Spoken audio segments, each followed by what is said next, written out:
Moses, how are you, my friend? What's going on? What is Checking my sponsors to see. check your sponsors are in? World Group as The well. guns are looking. Shig World Group's in there. Yeah. Quexel, That's it. manager. Have you been working out?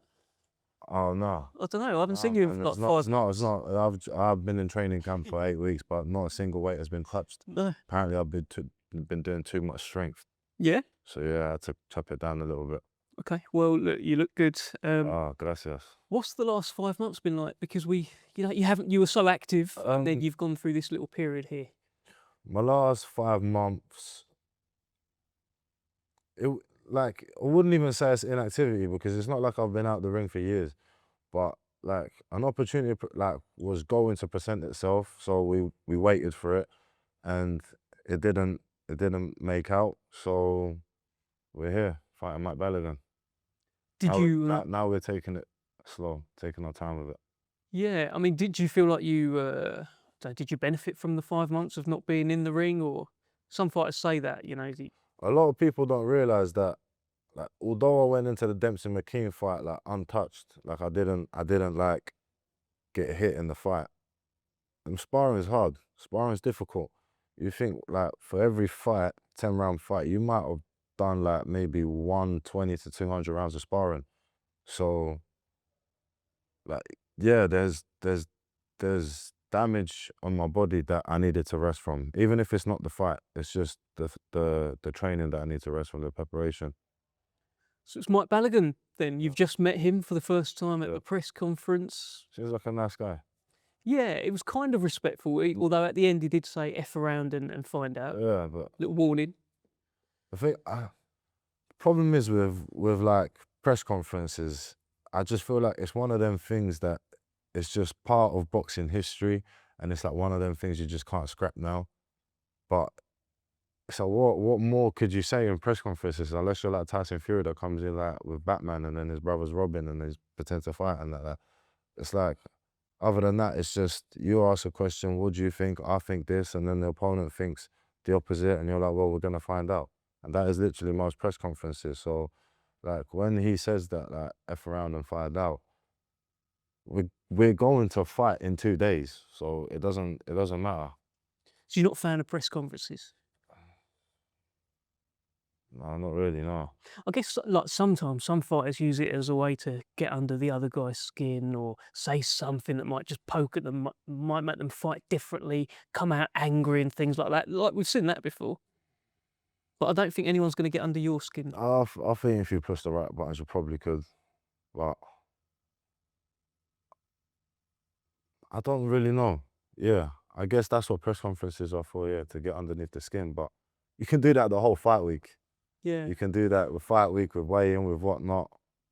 Yeah, no, I'm not really a fan of press conferences, but I feel like I'm starting to get better at it. Yeah, you were good today. You cheers. because obviously I'll say it because I've done a lot of your presses. Yeah. Like you took the lead a little bit and you kept talking and stuff. So it's good to see.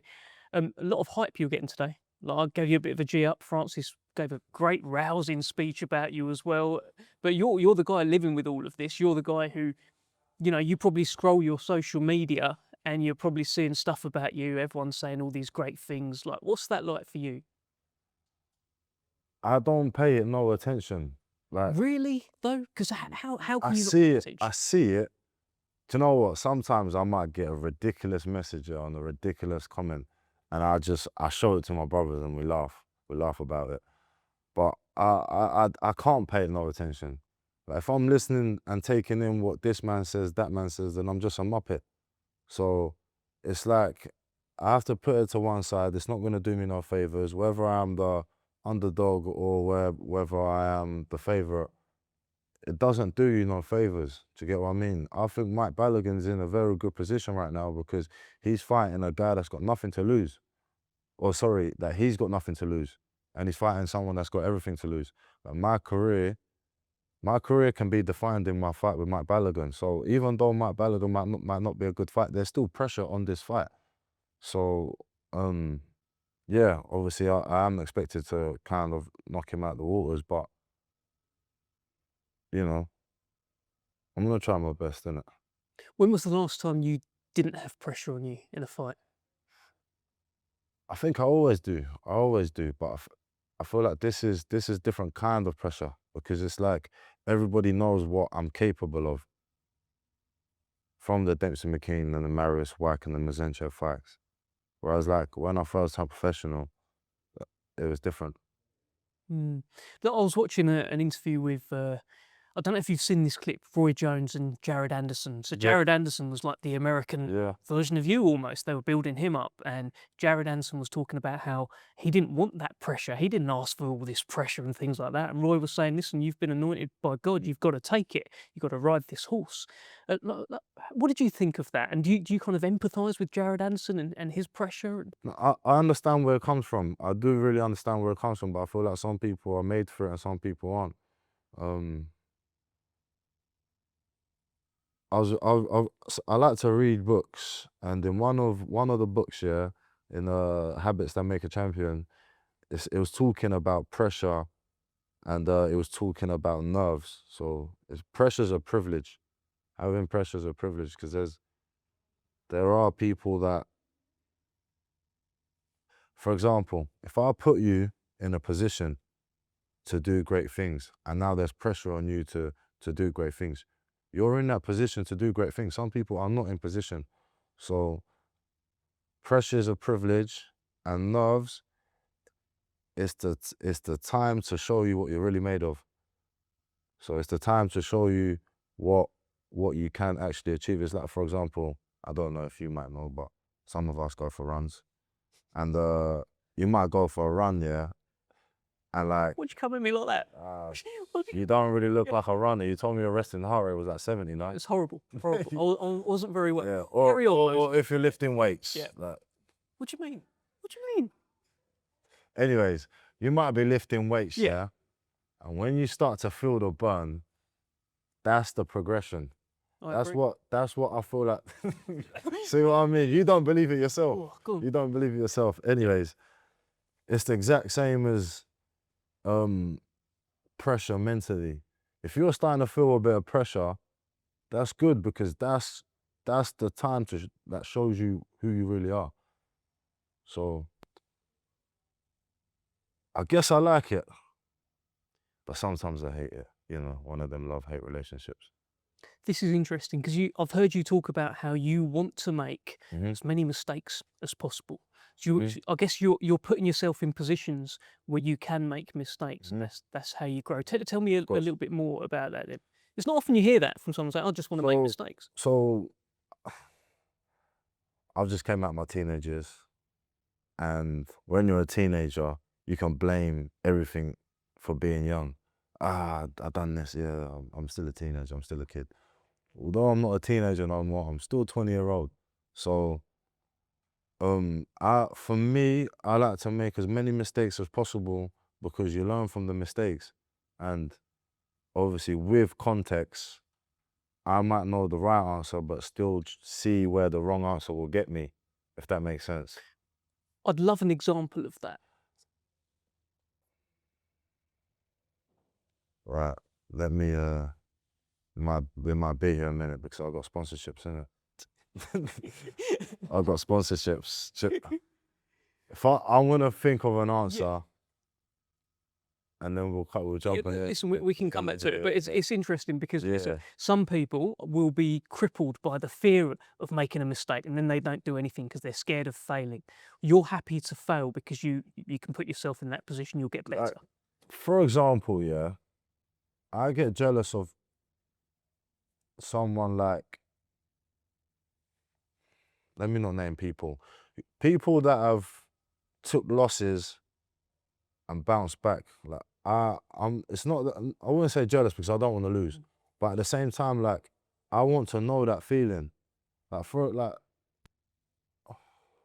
see, I don't want to name names, but there might be a person who might have took a hard fight for his first fight, and he lost it, and now he's doing very well for himself.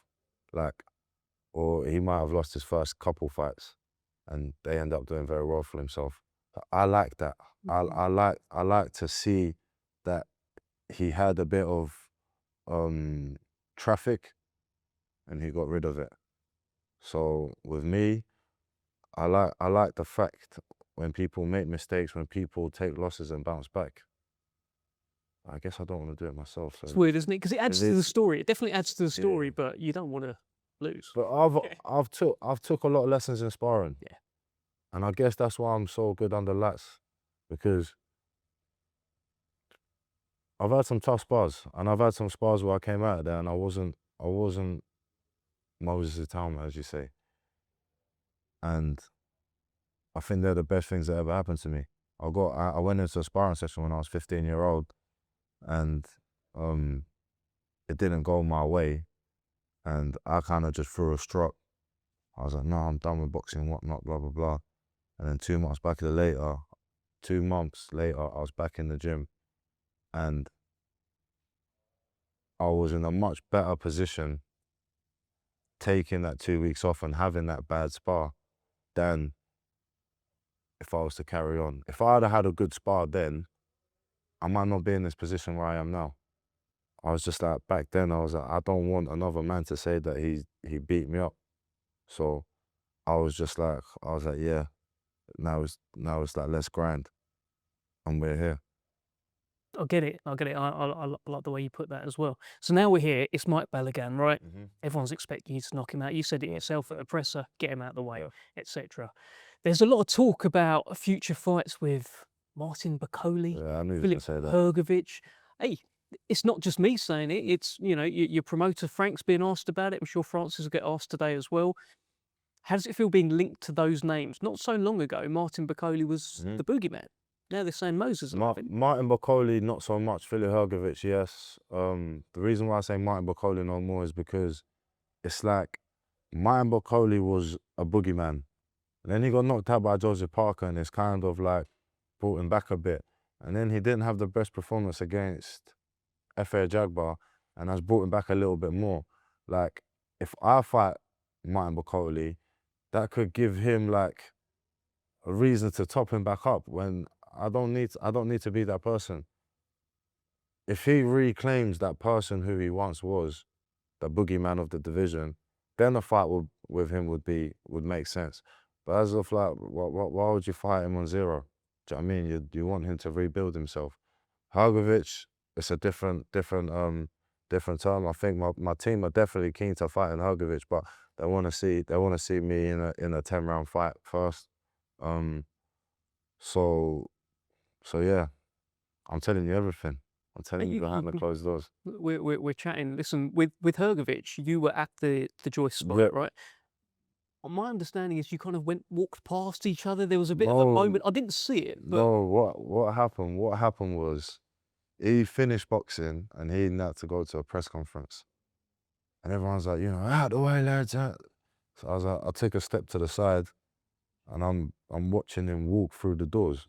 That was it. I wasn't eyeing him up. Like, I think I can beat Hrgovic, but I wasn't eyeing him up or nothing. I was just seeing him walk because everyone's like, out the way. Anyways, I'll go home, I'll open up my phone, I'm tagged in something. Hrgovic saying, I'm just a kid and XYZ, that he would smash me up. What are you gonna do?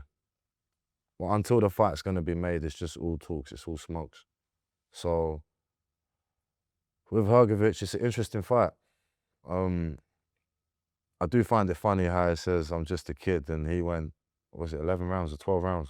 12 rounds with someone I knocked out in the first round. It's not bad for a kid, innit? Yeah. I'm gonna say one story. I was talking with Agron Smikichi, the one that he had a little bit of scuffle with Adja Caballeros. Please, you guys go watch him. He went to me.